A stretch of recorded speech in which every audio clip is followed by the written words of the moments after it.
All right, we're going to go and get started. Welcome to the Future of Courts 2025, the next big thing. My name is Akbar Khan. I work for Speridian Technologies. It's a IT company, and we work in the judiciary space. Today we're going to talk about the Future of Courts 2025.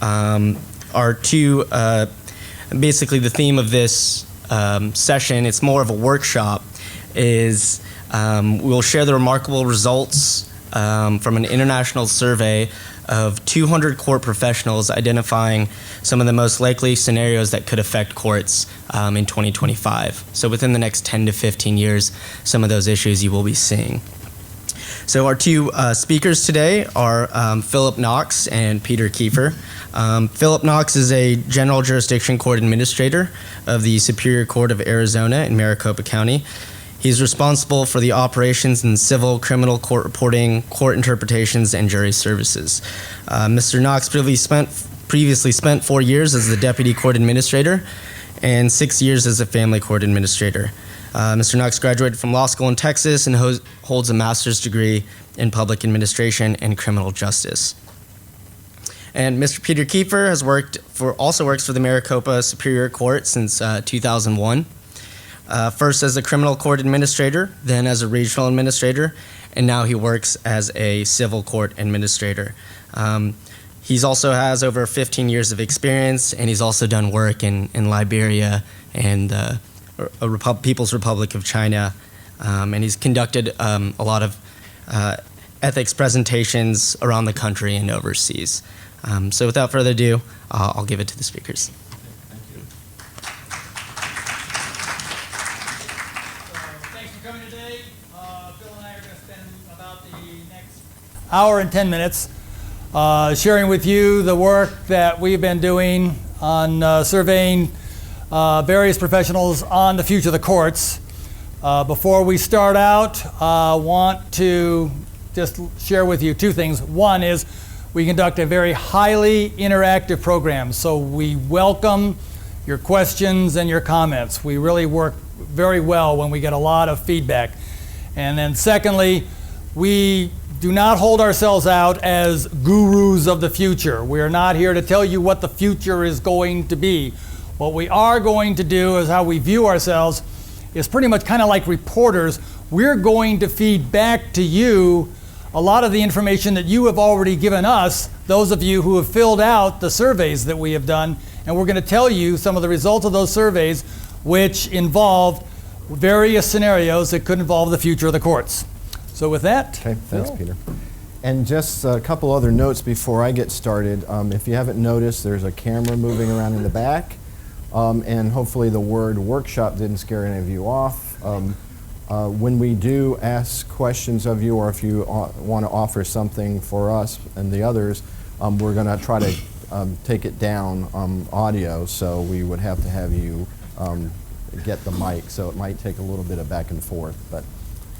But other than that, you heard that, and Peter and Janet Cornell, right before this session, that they did a little bit of the special interest group and had a little bit of a blend on this. Did any of you attend that? I know I saw a few faces. So there's about 7 or 8 people that attended the earlier special interest group on the future of the courts. You heard Janet express that Peter is very passionate about this, as well as she referred to me, because I was in, that I'm passionate about the work as well. We express our passion a little bit differently, so he will get excited at some point. I don't know that you're going to see me get too excited, but it's still in here, okay? As you heard, this is some survey work that's gone out. And actually, I won't take a show of hands, but some of you may have taken part in that. In one of our surveys, we're actually getting ready. We're rolling out the 3rd version of that survey. And what we're doing with this work is not only trying to capture a lot of quantitative measures, but this is adding, we hope, some qualitative measures to future looks, something that might help with strategic plans. Probably if I took a show of hands of all of you, many of you have taken part in your strategic plans for your courts. That exercise probably looks like you get together, you look out maybe 5 years, and then maybe halfway through that cycle you reassess and go 5 years out. That's the way I'm used to. What this does is, and we know we've actually talked about maybe having to change the title of this, Courts 2025, to look actually further out. We began this work in 2012, and some participants, some survey takers have questioned, shouldn't we even be looking out even further? So we hope that some of the work that we've done here takes us to look, helps us to looking out a little bit more and helps you with your strategic planning. Rather, and then another note on the work that we've done here, a lot of future looks go to a certain number of experts. You see oftentimes at the end of, close to the end of a year, going into a brand new year, they've asked people who are leading experts in fields what they think the next year is going to look like. What we did is we wanted to take a look at, we wanted to take a more broad approach to this and ask those in the field what they think would be, for example, in this regards, the courts, what will happen in the courts out in 2025. We have for you this afternoon 9 of those scenarios that we shared. For those of you who attended the earlier session, you'll see a lot different blend of those scenarios, and to make it more interesting for you all. And we've mixed them up because you'll see the format that we have for you this afternoon is I will at some point read the certain question, the scenario, and then Peter's going to give us the drivers and counter drivers to those that would help that scenario along to 2025 or even sooner, or those things that we're calling counter drivers that would possibly work against that thing happening. Now, in going out and doing these surveys to those people in the field, what we want to do is eliminate the potential for groupthink. So we have a website that we'll show you towards the end of this, and we'll have the slide with the website address up so that if you haven't taken part or you want to take part in the third version, you'll be able to do that. We also wanted to, there's a book out called The Wisdom of Crowds by James Surowiecki, who said that you get a better view of the future by going to a larger group of people and asking them what they think rather than a small number of experts. And then we think that you, the third reason why we did it in this fashion, this broad survey distribution, is we think that you in the court world, they're dealing with these things across the country and even internationally, are those that would better know what might happen. So that's how we designed this survey. And we want this to be a real value to court professionals. And so hopefully there's some value out of this, and that and we will ask you a couple times throughout if you'll take part in the survey in the future. So okay. Just to spend a little bit of time on the details of the survey so you understand it. It said we had 70 surveys that we've asked people to give their assessment on, and we've asked them to do it on a 1 to 5 Likert kind of scale. So 1 being highly likely, 2 likely, 3 50-50 chance, 4 not very unlikely, and then 5 improbable. Space aliens are going to take over the court system in 2025. We then, in the downloadable handout that you have on the web, we have grouped the results, and we have grouped them into categories. So anything that had a probability of 1.0 to 1.9 was grouped in the scenarios that are highly likely. 2 to 2.4, likely. 2.5 to 2.9, 50-50 chance. 3 to 3.4, unlikely that this scenario is going to happen by 2025. And anything above 3.5, we're into space alien range. First survey that we put out was in December of 2012. Second survey we started in August of 2013. If you combine both the respondents from both surveys together, because a lot of folks took both surveys, we've had 340 respondents from 38 states around the U.S. and in 5 foreign countries that have taken the survey. We just started, as Phil said, started a third survey, just started last week. We would love to have you sign up and take the survey. There are sign-up sheets that are going around someplace. Print your name and your email address. When we get back to the office, we'll send you an email with the link to the survey. It takes less than 10 minutes to run through it. So it's really fast. A few demographic questions, and then take the survey. And again, you'll be asked to assess each one of the scenarios that we have listed. Now, for today, we're going to ask your help and get some feedback, but not specifically with the scenarios, but with some of the drivers and counter drivers, or you might think of them as trends and counter trends, trends that are probably pushing this scenario along for it to become a reality by 2025, counter trends which are going to work to inhibit that scenario to become a reality. And what we're going to ask you is to make your own assessment and ask for your feedback on it, which means when you get back to your court and you see some of these drivers and counter drivers to this scenario, are you, wait for it, going to be able to tell your court, catch the wave on this scenario, we ought to be devoting time and effort to getting ahead of that, or put on the brakes, this scenario ain't going to happen in this court, let's look at other scenarios to happen. So with that, we will turn it back to Phil for the first scenario. Okay. All court forms will be available on the internet. What we're talking about now is that when we asked the survey takers, those forms that are fillable, fill-in-the-blank forms, website forms, intelligent forms, good time of year to actually have this discussion because a lot of us are working on something right now in preparation for April 15th. Anybody use software programs with fillable forms with TurboTax or Tax Cut IRS? So what we asked the survey takers is, do you believe, or how likely do you believe that court forms will be available on the internet?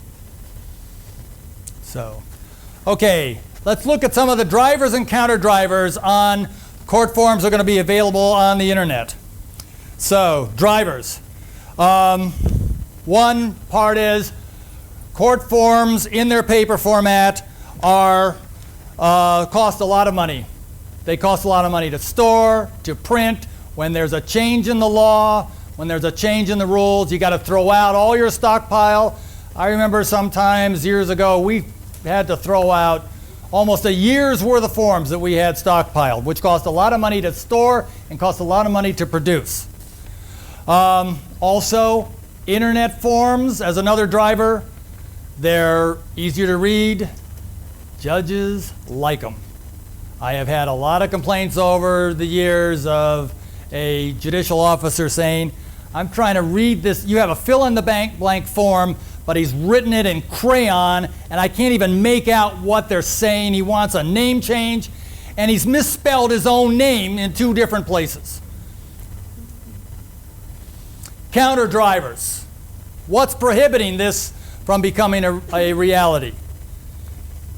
Forms, whether they're on the internet or whether they're on paper, when they change, it costs money. You got to take a look at it. It takes time to figure out what the changes of the form are going to be. So frankly, a lot of people think whether it's on paper or whether it's the internet, it costs the same amount of money. Also, one thing that some courts don't remember is if you've got an intelligent form that goes in from a TurboTax kind of application, you got to have, most places got to have a tech guy do the form changes. If that guy has found a new job with Intel, you better have somebody over there who not only can figure out what the change in the form is going to be, but how to make it to the application. So now I ask you folks, drivers, who's more persuaded by the drivers on this scenario that they think that in fact the scenario is going to come to fruition by 2025? No one? Oh, okay. Why do you think that? What was most persuasive about the drivers? Or was there another driver that you would have in your mind? I have another driver. What's the driver that you were thinking of? That our customers tend to prefer now using the internet I always get calls, don't you have that available on the internet? So you see this as being very customer driven? Yes. Okay. Other thoughts about drivers? Marcus? I'm going to get my exercise. Yeah.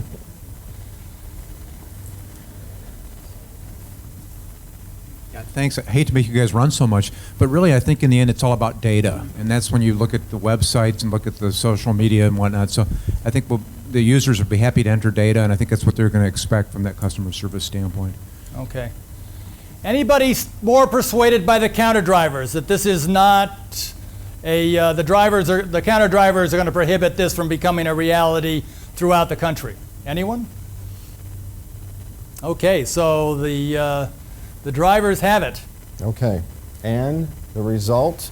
This was actually assessed as the most highly likely of some of the scenarios at 1.4. If you can track, and some people have questioned how we rated these things, but closer to 1, the more likely. So 1.4 after surveying 212 respondents gave it an average probability of 1.4. So as this group, from a show of hands, you would have probably fell in the same area. So okay. Okay. Next scenario. Scenario number 2, parking and lower level traffic cases will be handled administratively. So front end traffic, parking cases, processing, and almost completely administrative. County and city finance officials or state DMVs could easily perform the function, and it would only need to go to the courts if the defendant contests the cost of the ticket. We came out of a recession just a short while ago, and a lot of courts contemplated how to make some budget cuts. When Peter and I talked about this and where this fell, and hopefully I won't give you a preview of what the answer, where this fell, but we talked about where some of the counties and the budget authorities were talking about making cuts, and they said, well, you know, we can't cut felonies, we can't cut in the area of felonies, we got to process those. So they turned to what to them are the lower end cases, and they said, well, we can cut over here. But city and city authorities, clerks of courts, they said, yeah, you do that, and guess what goes away, right? So the funding from those things. So Peter, where did this end up? Okay, well, with terms of drivers and counter drivers. First, in drivers. And at one point in time in a previous session, somebody came up and said, no one's ever made that argument that you just told me about as a counter driver. I'd like you to keep your mind open on these things. Some of the things that I'm going to mention, they won't say to your face, but your funding body might be thinking it. So that's something that we need to be aware of. So, a driver. There is no point for paying high costs of judicial oversight for a whole bunch of non-contested matters.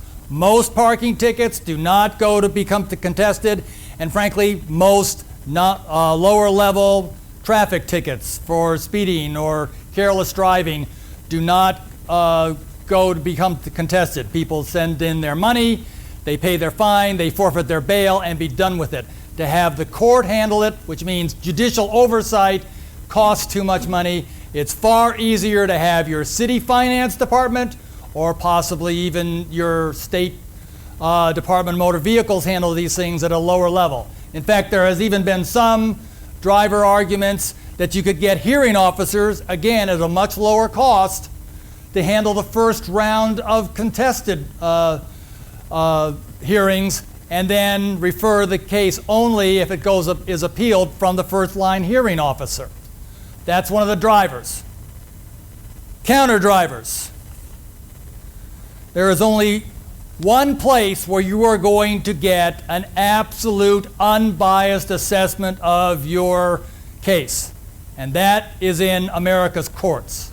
That's what we do. And every case, even if it's a parking ticket, even if it's a traffic ticket, deserves to have an independent evaluation in an independent forum. Only a court can give that. So that's the most powerful counter driver. So Who's persuaded by the drivers? Who's persuaded by the counter drivers? Drivers. 2 people. Why? Some of them. Yeah. Oh. Sorry, we're Can you pass this? recorded. Thanks. Some of it for what you've mentioned already. Money. Money and judicial services is another one, and another is some endeavors that we've seen in our state to take and at least identify things that can be paid out of court and to Yeah. slide some things over that can be paid out of court. Do cities or counties or districts in your state handle parking and lower level traffic outside of the court? They actually do. Yeah, So okay. Anybody else? Dexter. Counter driver for me. Okay, counter driver. Well, in Arizona, the counter driver is the fact that our judges are elected officials and they get credit for these tickets. And their pay and everything is based on that. I cannot see them voting by 2025 to give up money out of their pocket because they're going to handle less cases. Powerful personal judicial interest. You've got a counterpoint behind you from the she side. wants a, I'd like to address that because actually, even though we did move some of those, they're still getting that credit for that county. oh, there's a solution, Dexter. But you're right, it would have to be addressed. There we go. You've got a comment? In Georgia, we've been Should be out there. in Georgia, we've been working on legislation to assist moving these into an administrative setting. But one of the things that we find out is in Georgia, traffic, lower-level traffic, is a misdemeanor, and the judges, even though they like the efficiencies of an administrative hearing, you know, a misdemeanor is a crime, and as a crime, there's the procedural protections that you cannot avoid by moving to an administrative hearing. That's almost part of that argument, that the court provides that independent setting that only the court can provide. Yeah. But it has to do with the criminal nature of it. Sure. I mean, if you want to move, it needs to move out of the criminal domain. Yeah. Okay. Dexter, and then we're going to go to counter drivers. Well, I think one last comment, too, is that by 2025, there's going to be technology that the courts can almost handle them administratively without these people coming to our courts because they won't want to come to our courts. They're going to want to pay online like they do their cell phone bill, like they pay their light bill, things like that. Yeah. So you could almost set it up where administratively, we don't even see these people at our brick and mortars unless they have an issue. Yeah. Because the younger generation aren't going, and those are the ones getting the traffic tickets. My mother's not getting a traffic ticket because she's going to follow the speed limit every time.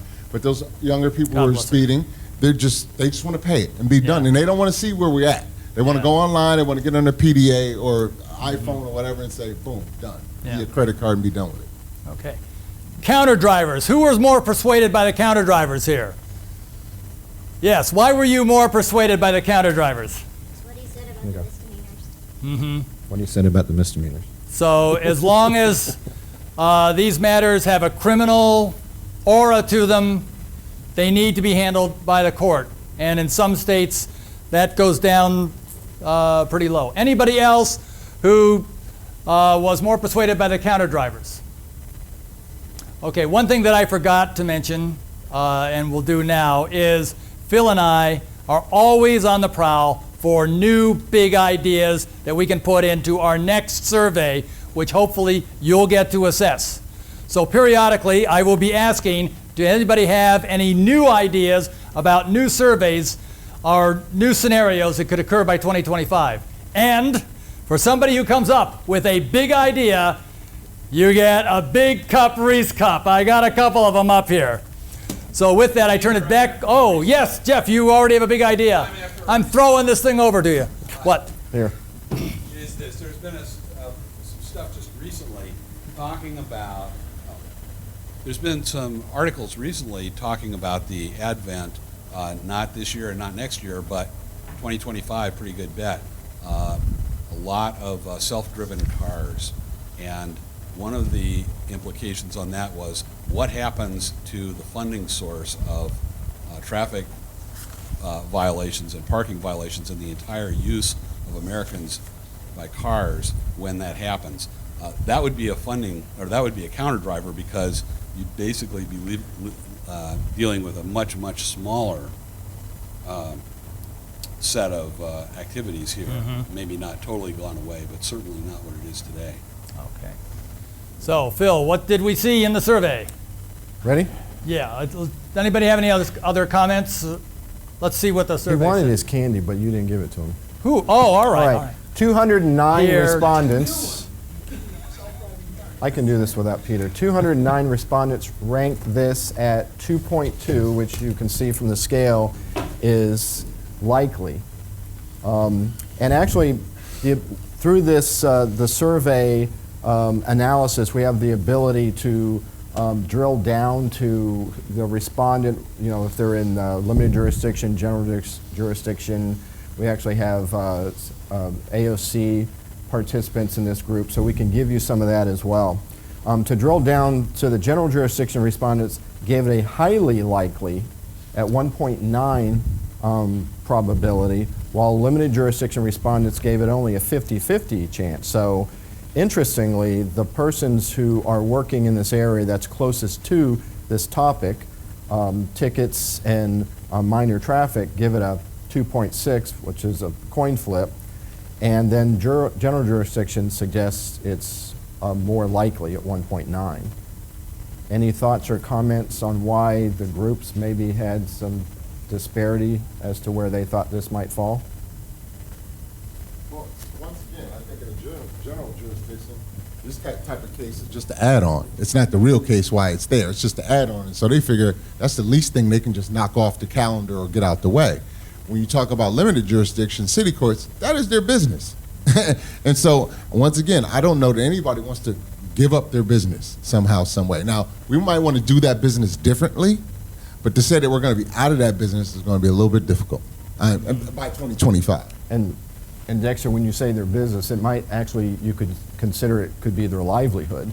If they don't change and this goes away, you need less FTEs to do the work. So, okay. And well, and the other issue is, and I hate to always go back to money, but who's getting that money? I mean, in our limited jurisdiction, traffic tickets, defensive driving school allows us to do some things. That's probably why I'm sitting here today, because of those fees that we collect and everything. So I don't know that people readily want to give up that funding source, because it allows courts to do the things that it allows them to be creative, innovative, and take that next step in certain directions. For us, it's EDMS, electronic document management. If we didn't have the collections from this money, we wouldn't be able to jump off into that arena. Okay. Ready? Okay. Next scenario.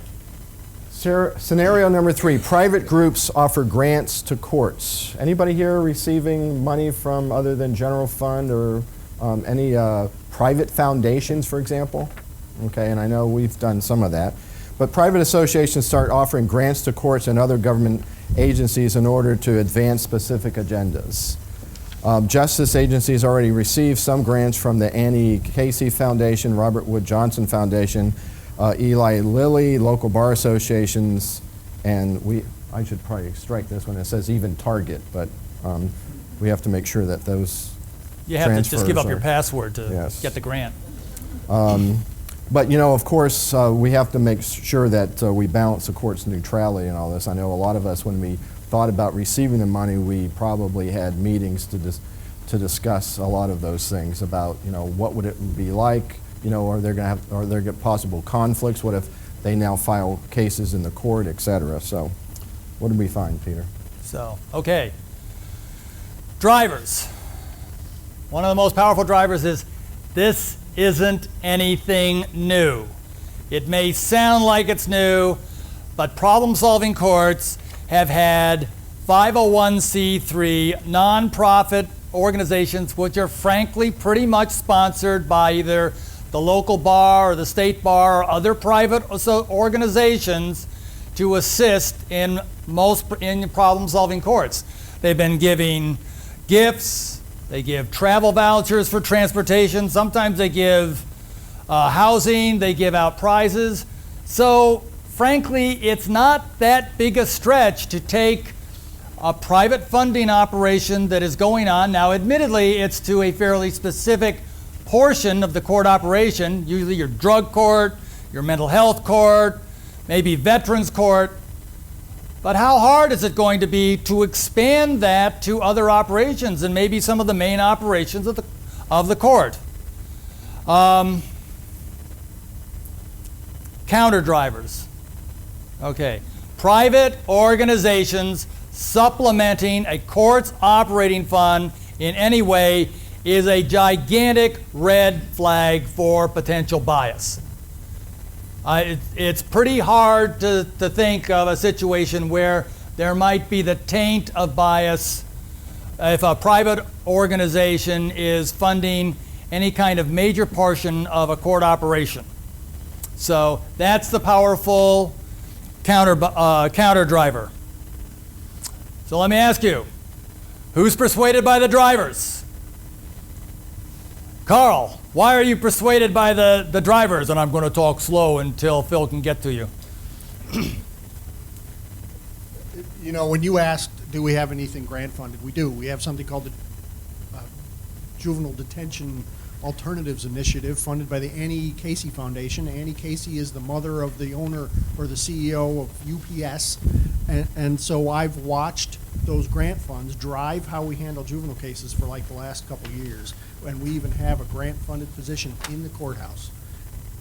I agree with you that there's a concern there about outside funders driving court operations, but I think ultimately I go down with the drivers because you follow the money.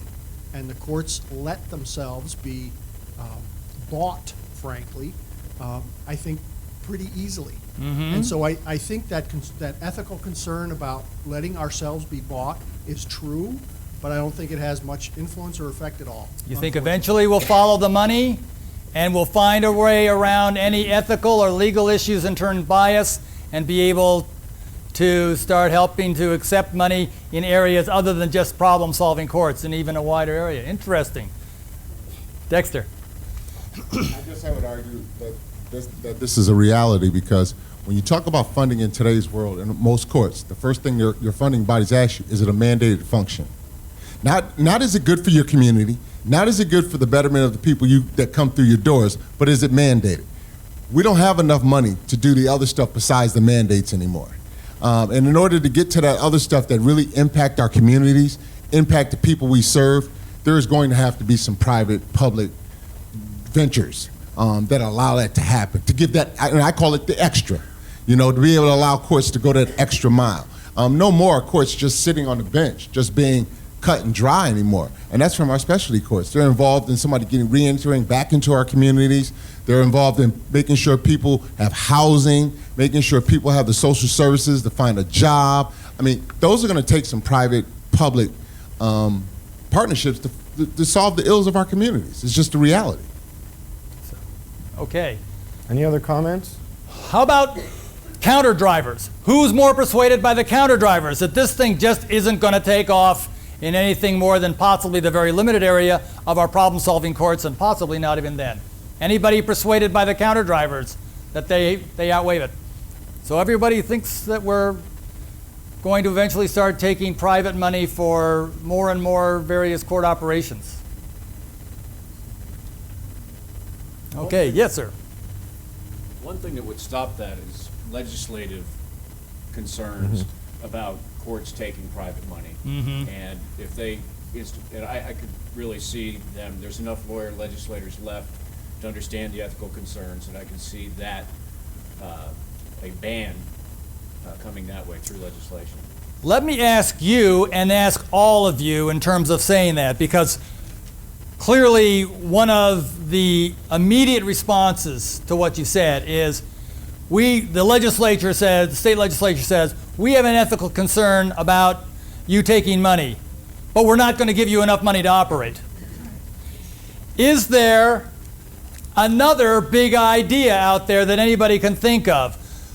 Private funding or let the courts suffer? Is there a third way? Yes, ma'am, in the back. Can you catch? Reese cup on the balance. You know, with the specialty treatment courts, the alcohol treatment courts, drug treatment courts, et cetera, usually they start with grant dollars, federal, state grant dollars.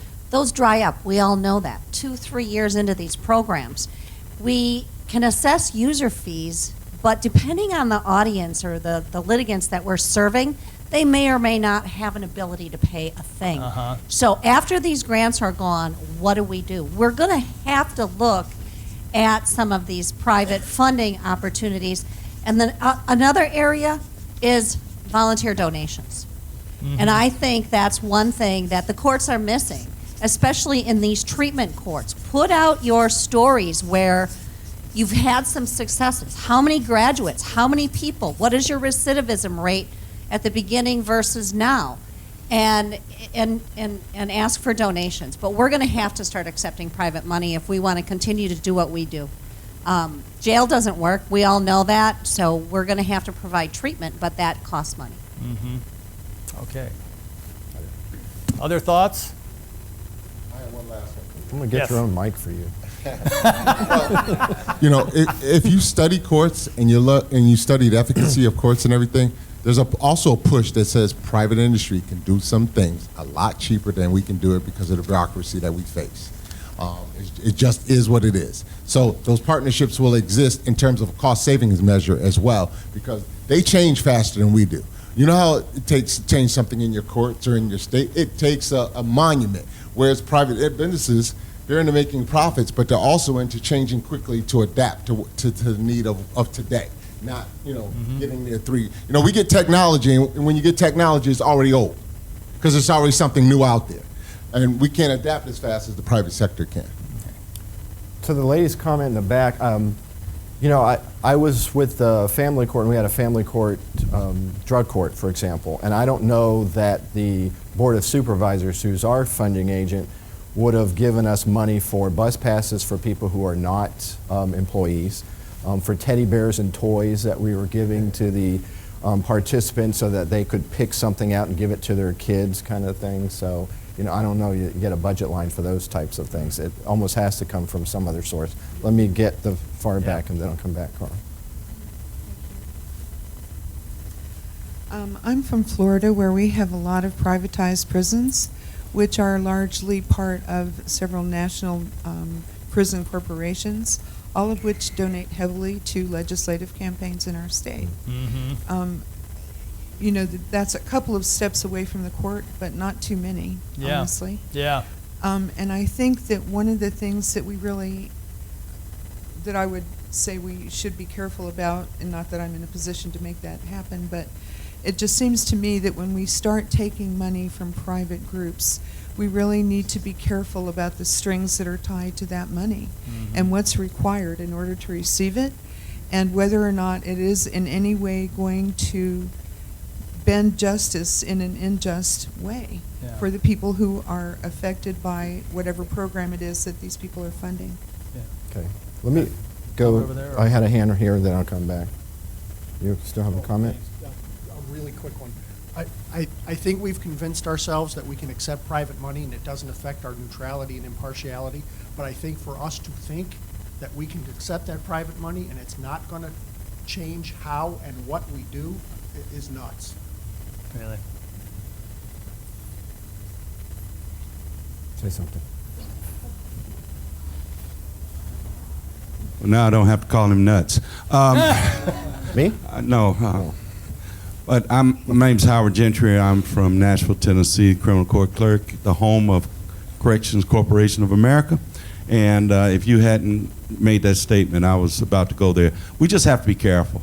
It's great to partner with the private sector in these deals, but we don't need to even run the risk of having the private sector have any kind of say-so or influence over what we do in our court systems. And though I think it's very important, we have public-private partnerships in our system, but as long as we stay in control, and if we have to turn down $1 to stay in control, we just have to do it. And I venture to say, I won't go as far to say that there's no other way. It's priorities. Priorities need to be considered in government and funding, and to just sit back and be told no by the funding that we receive, and then for us to have to go out and come close to prostituting ourselves to have our programs run. I just think we need to keep fighting to not let that get out of balance. Yeah. Thank you. So, survey?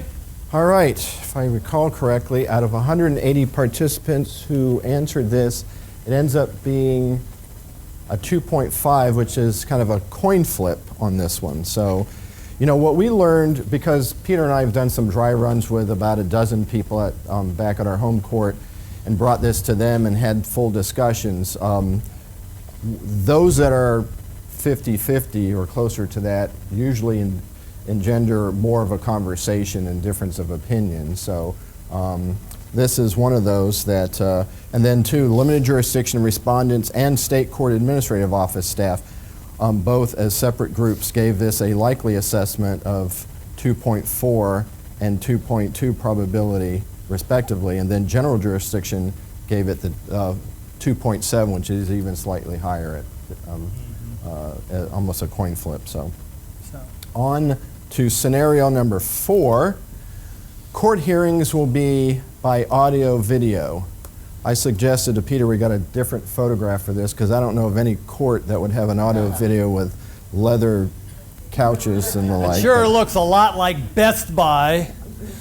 Electronic conferencing will continue to increase until most court hearings are held through electronic conferences.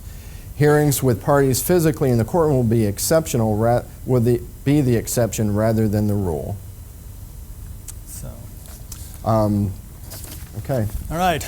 Drivers. Courthouses are expensive to build. They're expensive to maintain. If we're able to go to electronic hearings, it may put off the construction of a new courthouse by a couple of years. A lot of folks say that's going to be money well spent to defer those times. So that's a powerful, money-oriented motivator. And some courthouses around the country are closing, which makes almost electronic remote hearings a necessity in some parts of the country. The alternative is going to be driving further and further to get to a courthouse location if you've had court facilities in your county having to close and going to a regional area facility. Counter driver. Electronic hearings are impersonal. There is a strong culture in this country that the parties and the judges, they want to be physically present in the same place in the courtroom to get your business done. That watching somebody on a television set, even if it's a big screen television set, is just too impersonal and you don't feel like you've really gotten your court business done. There are also some long-term hidden costs that we have to remember. To do remote hearings, particularly video and audio, well, to really do it so it's acceptable, it's going to cost money. It's going to cost money in top-drawer equipment, and it's going to cost money in good infrastructure. And this is the only scenario we ran both last time and this time, and somebody said, also, you have to remember that this technology has a limited shelf life. And so you might have to be replacing this stuff in 4-5 years because the stuff has gone out of date, which is pretty similar to what's happening now with our computers. We have to have our desktop computers refreshed every 2, 3, 4, 8 years. I mean, some of us still have dinosaurs on our desks, but you're supposed to get these things refreshed because there's constantly updating. So the powerful counter driver is it's going to cost money, and it's against a traditional legal culture of being physically present in the courtroom. Who's persuaded by the drivers? Dexter's persuaded. Yes, sir. Why are you persuaded by the drivers? And we'll wait for Phil to get to you. From the furthest part of the room. I already have my reasons.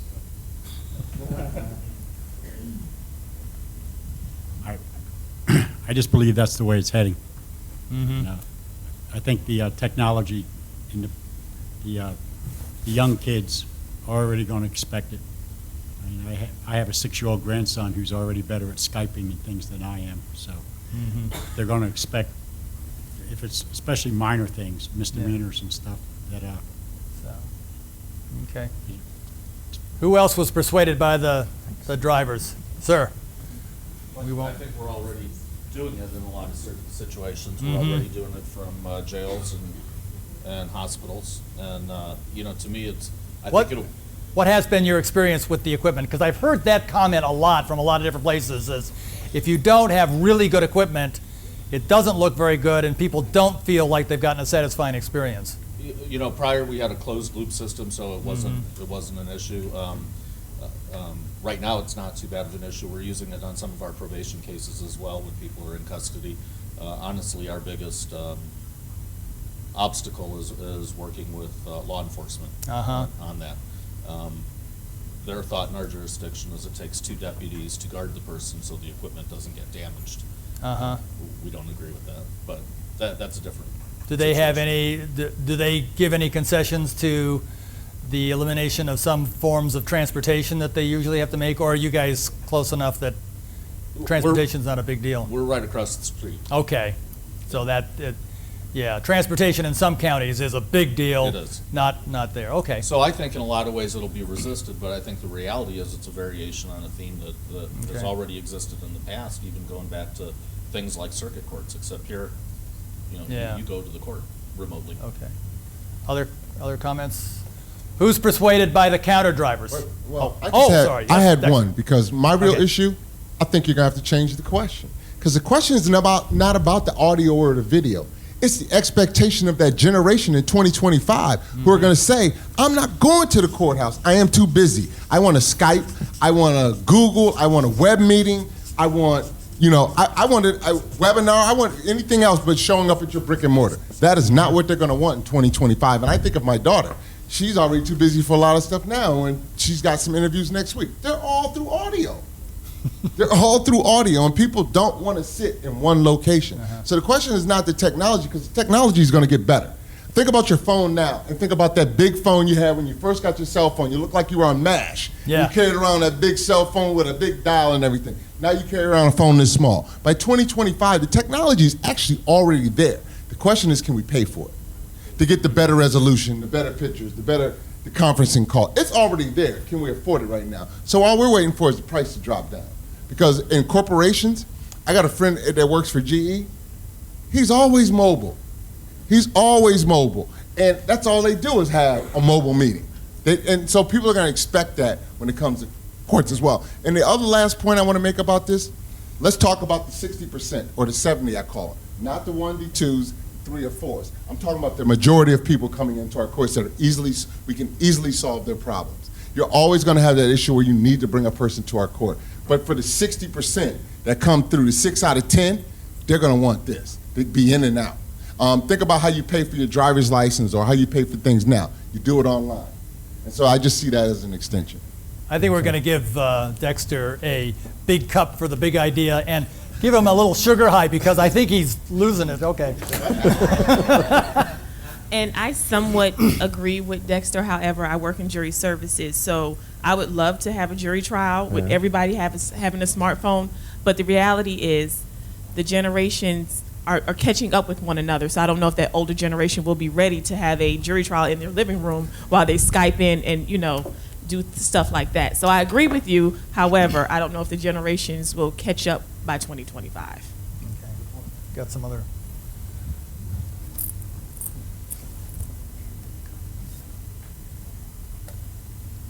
Well, before you made the comment about the court user wanting it, I was thinking about the judges. And the age of my judges right now, no, they aren't going to want that. But as I have judges retire and we get that generation that's your daughter's age, as they become our judges, they're going to demand it too. And I also thought about the jury side of things. And, we've had some discussions with some of the administrators in our state about the day where what gets presented to the jurors is going to be a whole different ballgame because they're going to do that on video. So all the things that you won't hear, disregard that, jury, because that will already be edited out of the tape and they'll be presented the tape that doesn't have anything that they aren't supposed to hear or see. So, I think it's going to change in a huge way because of the technology and what's going to be available, and not only what our customers are going to demand, but what our judges are going to demand.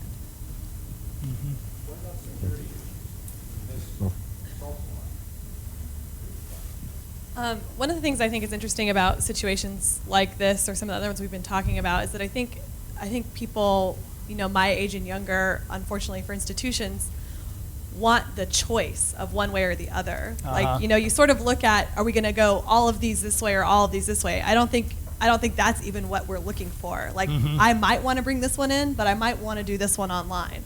So you figure out how to make it happen for whatever scenario, I want to do with this specific situation, which almost makes it worse because then you can't, recognize or realize a lot of the efficiencies that might come with pulling it one way or the other. But I think that that's sort of the mentality of, I expect to be able to do what I want to do, when I want to do it, and how I want to do it, and not be restricted by exactly what I'm trying to do. If that makes any sense. Okay. Very good. Got another, I think. Well, let me you still have a comment? Oh, yeah. Okay. Okay.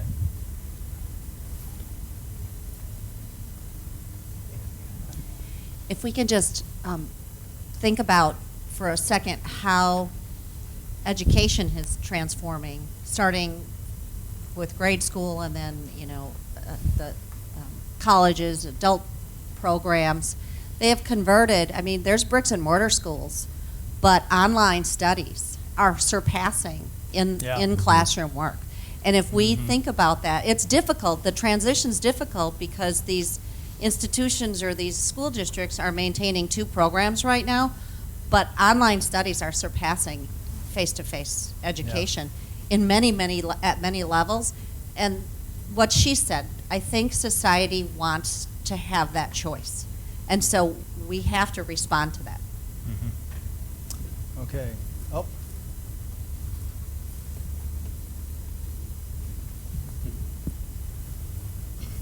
Thank you. I think another thing we need to take in consideration is it's great to have the choice, but remember that the majority of the people we're dealing with, other than the judges, the lawyers, and what have you, are people that broke the law, and I think that not that we should just be in total control, but the fact is that we need to really have this technology system under wraps, because in my courts, 85% of the people that come through my criminal court are indigent. So they do not have technology. They do not have the ability to show up on a smartphone or something. And so as we talk about technology and the nuances that are coming forward and what the next generation expects, we need to understand that just as in our educational system, though the online schools or classes are probably getting more popular, more people are being left out as a result of that.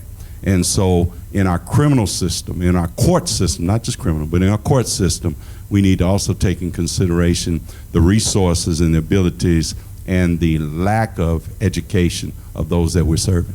Thank you. So I'm going to make an executive decision here. We're about halfway through our scenarios, and we've probably got like 25 minutes or so left. So we're going to, in the interest of keeping close to 5 o'clock and exposing to you the rest of the 5 scenarios, we'll, and I know that when we go to these sessions and we meet with each other in these conferences, we oftentimes learn more from each other than we do even from the presenters. So we appreciate the comments, but we're going to maybe Peter and I are going to speed up a little. The interaction at this point for the sake of getting through the rest of the scenarios. So the survey? Okay, this was assessed at a 50-50 chance, a 2.7 probability, and then 185 respondents. And I think generally a lot of the comments that were made are good ones, because unless the technology improves and also the costs reduce, we're not going to see some of this come to fruition. So scenario number 5, courts will implement remote interpretation. Remote interpretation, either by audio or audio and video, allows interpreters to assist in court hearings, conferencing without being physically present in the courtroom. Certainly all of us understand the federal guidelines under Title VI. A lot of us deal in jurisdictions that have rural courts. Some courts use professional services like Language Line, other courts with in-house interpreters, and a lot of us are working with programs that we can actually produce, or assist some of our other courts in our state with remote interpretation. So, drivers, remote interpretation saves a lot of money, particularly if you work in a jurisdiction that is considerably spread out and maybe with multiple court locations. I know we in Maricopa County, they spend a lot of money getting to some of our outlying court facilities, and if the interpreter has gotten in a car and driven 45 minutes to an hour just to show up at the courthouse and have the judge says, oh, you know what, we set that one over. And they get back in their car and they drive back. Remote interpreting can save an incredible amount of money in that direction. Counter drivers, again, like audio video, we have to keep in mind that to do it and do it well usually has significant startup costs for equipment, cameras, and for infrastructure to make sure that you've got the bandwidth so that people don't end up looking like it's the moonwalk or something like that on the television, particularly so that the interpreter can see. If it's an American Sign Language interpreter, they have got to be able to see those interactions. And also, as we said, poor communication can, particularly for judges, drive the judges to be saying, yeah, it was a nice try, but I want the interpreter here in my courtroom, enough with your television camera stuff. So that's a counter driver. So let's provide the result and then any comments. All right. If they think this finding. So this was assessed by 212 respondents as 1.6, which if you remember, we started with a 1.4, which was our most likely. This one was just at 1.6, which has a high probability. Any thoughts on that? We don't want to quell any and all comments, but if anybody has any thoughts before we move on. Okay. Okay, next. Scenario number 6, courts train through distance learning. Staff training is offered through webinars, videos, downloadable PowerPoints, program modular computer applications. Certainly, you can understand if there's rural courts out there and they don't have the services, they don't have the opportunities like a major metropolitan jurisdiction might have, they could make some use of this. So, the survey results, and then we'll talk about drivers and counter drivers. Survey results, 201 respondents gave it a 1.6 probability. So again, as court, this is probably something a lot of us are working through now, this and certainly the last one, but that courts are, do we all have mandatory training that through our states? Any certain number of hours that you have to have? Okay, so most of our respondents believe there was a high probability of this happening, distance learning. Okay, drivers, distance learning, as we're saying, webinars or even canned PowerPoints, they can save a lot of time and a lot of money for your court staff if they're able to call this sort of thing up on their desktop computer and go through the training there. They don't have to go off to a learning center. They don't have to schedule their time and sometimes even have multiple training sessions so everybody in the court gets the same training. So there's a lot of cost savings that can be realized with this.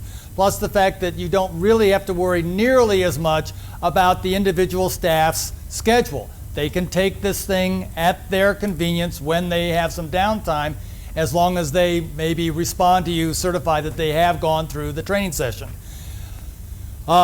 Distance learning seems to be most effective for fundamental kinds of training, which may not include an extensive amount of interaction. The fundamental purposes of the court may be something that you can go through on distance training very easily. Counter drivers, just like with remote interpretation and audio video, there are upfront costs that have to be remembered about this thing, that you got enough bandwidth. Plus the fact, and I will personally attest to this, that creating distance learning modules, it's different. It's not like standing up here like Phil and I are doing, talking to you. We can have a conversation. Just last week we were doing it, and I'm talking to a camera. The camera doesn't laugh, it doesn't cry, it doesn't get bored, it doesn't look at its iPhone. I mean, I get no interaction from it, so it's a different kind of environment, and everybody who's going to be doing this thing may be very good at standing at the front of the room giving a lecture to a bunch of folks like yourselves. They may not be nearly as good standing in front of a camera. So it's a different environment. Comments? Yeah, any comments on this one? Okay. All right, now we've got a fun one. There she is. Anybody a fan? All right. Well, she spent some time with us in Phoenix. 24/7 Court TV. Television networks searching for notorious high-profile trials increase as they scour the country looking for the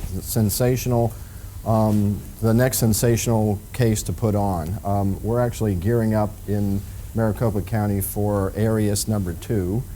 And actually we were concerned we have another female that killed her either boyfriend or husband, and she's coming up for a capital murder case, and nobody nationally has kind of glommed onto this one yet, but we were concerned we'd have another Arius case. So, okay. Respondents? Okay, assesses 50-50 with a 2.6 probability. Actually, we can give you a little bit more as we drill down. So out of 184 respondents, you see what the result was as far as a probability. Limited jurisdiction respondents gave it a likely with 2.3, and general jurisdiction and federal system respondents gave it a coin flip of 50-50 at 2.7, while state court administrative office gave it an unlikely with 3.0 probability.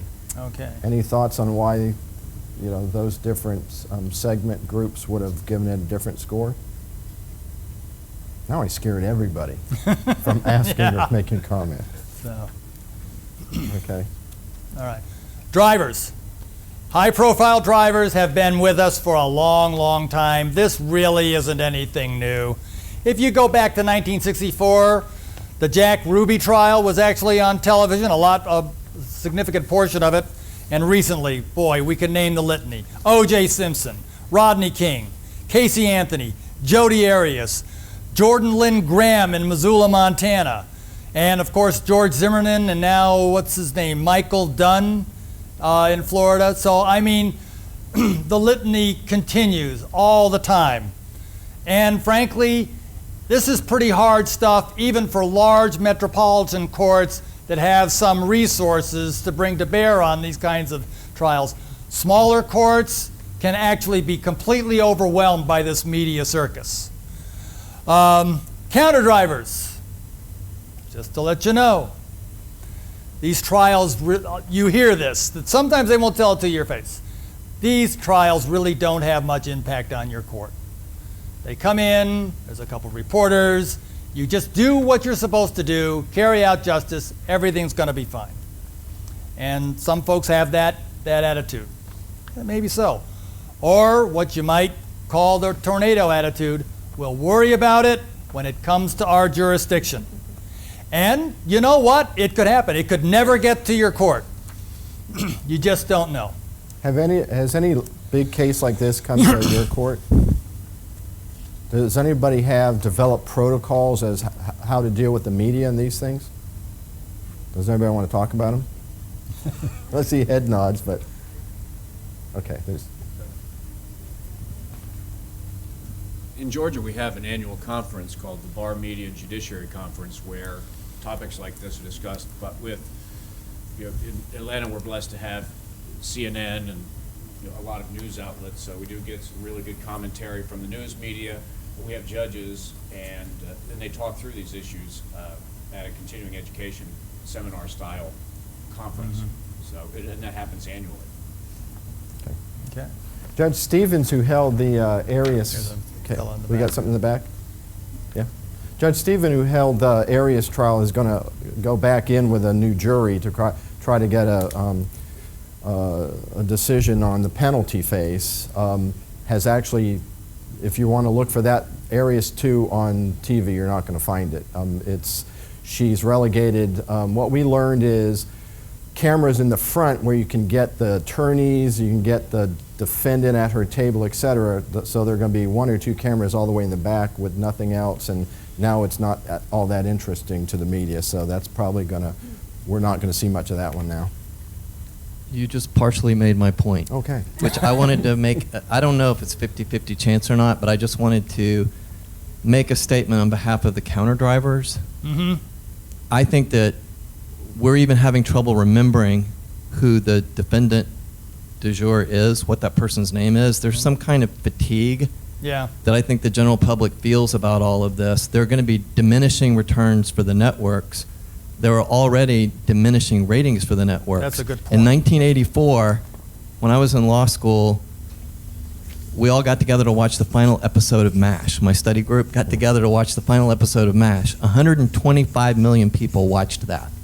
Now you look at the highest rated show on television, if 6.2 million people watch The Walking Dead, that's a huge success for the network. They have redefined success down from 125 million viewers to 5 million viewers, and it's getting more and more splintered, so I think it's going to possibly have less and less impact, and maybe by 2025 we will have moved on to something else. Okay, good point.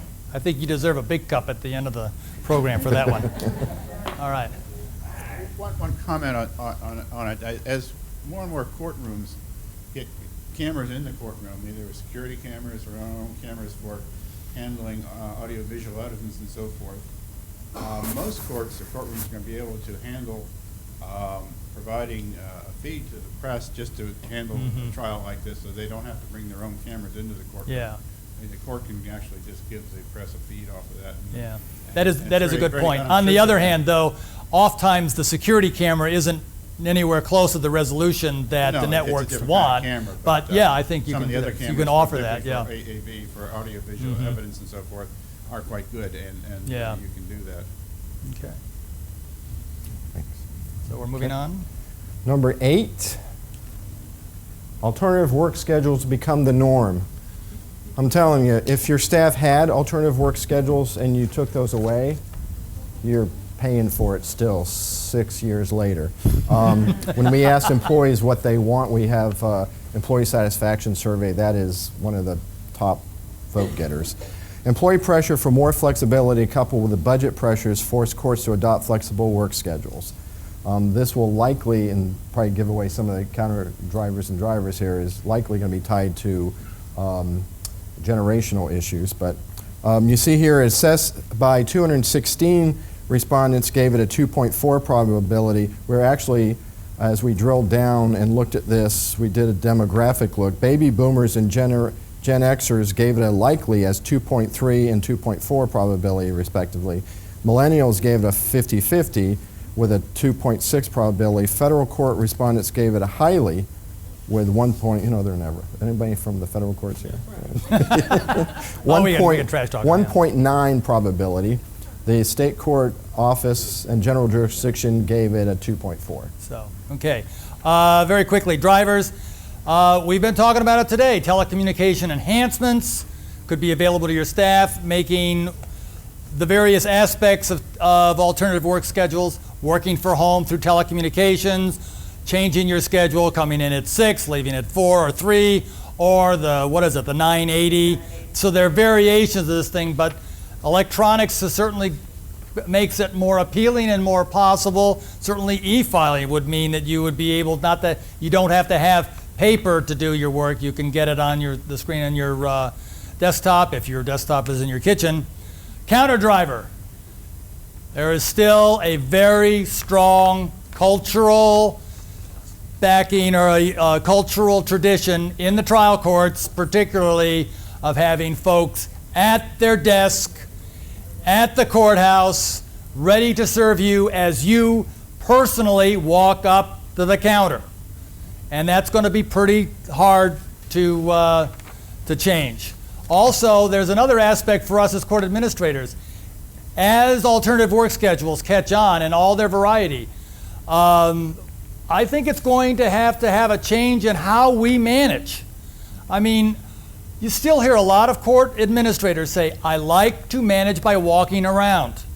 And that's still a very valid management technique. It's pretty hard to manage by walking around if half of your staff is at home. So we may have to think of new ways of being able to manage from afar without looking like we're relying on piecework. How many phone calls did you accept at your kitchen table in your house? So I don't know. It's a new area, and he said it's pretty likely that it's going to come. So, okay. last but not least. Marijuana becomes legal. All right, this one's been in the news. Actually, Peter and I have contemplated actually pulling this one off the survey completely, but... and yet, here it is. And here it is, so your comments to that end. 18 states and the District of Columbia have decriminalized it, legalized marijuana, or just outright legalized cannabis. So this one, more so maybe than the others, will likely be a witness to some changes. You can see this was assessed as likely at 2.3 probability by 180 respondents. It's interesting that it's likely. Drivers, polls actually show that most Americans now think that we should outright legalize marijuana. So already the survey polls are going toward legalization. Counter drivers. There's a strong feeling that legalizing marijuana is just going to simply increase crime in other areas, such as driving under the influence of marijuana.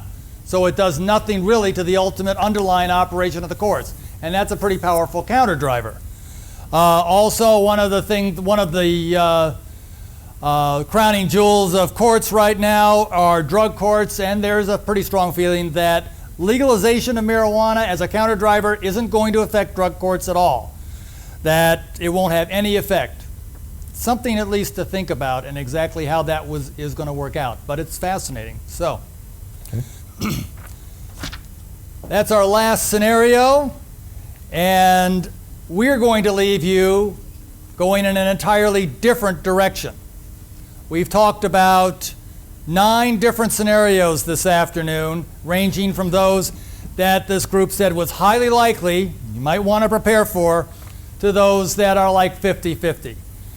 What we offer these is in your handouts, it's a vetted set of scenarios of things you can pick out, things that might be highly likely to occur in the next 10 to 15 years, and they may affect your court.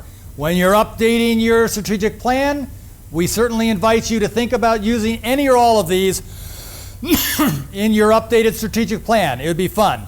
If I was doing it, I would probably choose the ones that are the most highly likely. I mean, it's the safest thing to do. But as I'm standing up here, I encourage you, don't rule out those scenarios that have a lesser probability. I think they're the most fun. I think they're the ones that might be bolts from the blue. They may be the ones that we'll be talking about here at a NACM conference 10 years from now. Well, I won't be talking about them, but maybe you guys will. So the point is that they have a lower probability, but they still have a chance. What are my chances? Not good.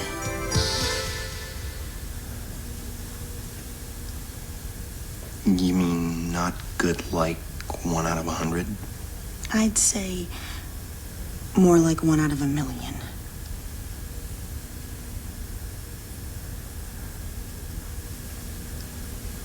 So you're telling me there's a chance? So, this one needs a little bit of background. Anybody have children or grandchildren 14 to 17 years of age? Okay. Anybody watch the movie World War Z? Yeah, okay. There's one person. There's 2 in the crowd. All right. Well, here's the background before we show this movie clip. And don't blame Peter for this. I saw the movie and thought this was a good way of kind of presenting and tying things up. Peter and I have this afternoon hopefully presented you with how to, a different way of forecasting. We talked about how oftentimes we go to experts in the field and say, what do you think? We decided we wanted a wide breadth survey of those people who are in the trenches doing the work ask you and then present and then continue that work and refine it. In the movie World War Z, Z stands for zombie. Okay, so any zombie lovers in here? Oh, me, yeah. Four hands now, okay. All right, the background is World War Z. The zombies are taking over, and somehow the people of Jerusalem understood this was to happen. So they built what was probably, 60 feet wall, 80 feet wall around the whole entire city to keep the zombies out. You're interested now? All right, so how did they come to know that they should build this wall?